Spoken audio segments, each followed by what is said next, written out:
What's going on, guys? Kyle here, Rough to Be Buff TV. Today we are going to be covering stretching, mobility, and a quick little warm-up complex that I've used for myself, my athletes, my clients, and my group classes. So here we go. First thing we're going to start off with, guys, is just a base inchworm, okay? Now with the inchworm, your legs are about shoulder width apart. You're going to bow forward. You're going to go into a basic toe touch. Now from here, I always like to add in a few toe raises to kind of get the calves nice and stretched out. Now once we get the few of those toe raises in, you can feel those calves getting a nice good tug, a nice good pull there. You're gonna walk your hands out into a downward dog. From here, you're gonna push on the gas and you're gonna push on the brake. And also shift in those hips a little bit. And a lot of your guys' stretching comes down to how you feel and how you feel effective that stretch is working for you. Now, at the bottom of the inchworm, we're just gonna get 3 push-ups. At the end of those push-ups, from there, we're going into a base Spider-Man, one of my all-time favorite stretches to help open up the hips. Now, with the Spider-Man, we can transition into a hamstring stretch as well. I like a good forward lean, and then a nice good lockout with that knee to help open up the hamstring. Now, if I were to give you a frontal view, you're going push-up position, big step. Those toes need to be even with those fingertips. And now from here, you're driving back onto that heel. You should be able to see the bottom of your foot here and getting a good hamstring stretch. Now I'm gonna do both legs just for the sake of being even. And I know my left side is much tighter than my right. Also note here that when you're in this Spider-Man position, a little external rotation of the hip goes a long way. Feels real good in the hip socket and the hip joint there.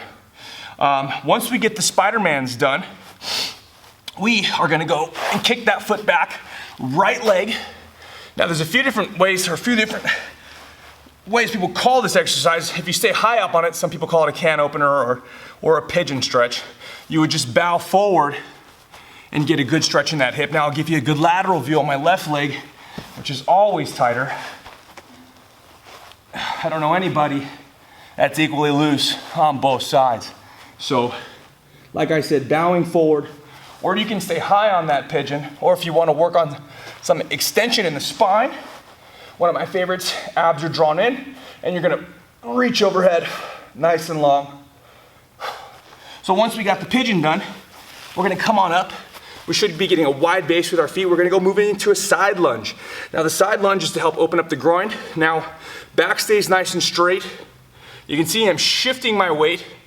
One leg goes completely straight. One leg's bent. My back is also straight. And we're gonna shift sides. The whole idea is to keep the heels down.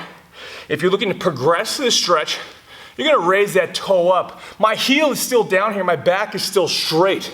Okay, look at the left side. Gonna be a little tighter.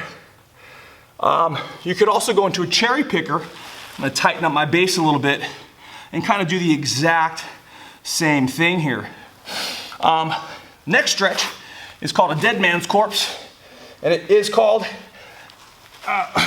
what it's called because it's exactly what it looks like, a dead man's corpse. I'm gonna try to give you a good angle here to get a good idea. You're gonna take this top leg and you're gonna kick it over the top. Top hand grabs bottom foot.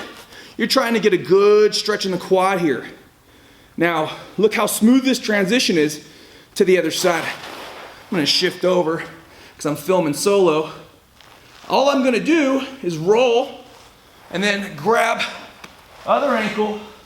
You can see top hand grabs bottom foot, top foot goes over, I'm onto the toe. I'm getting a good quad stretch here.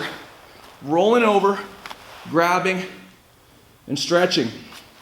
Rolling over, grabbing, and stretching.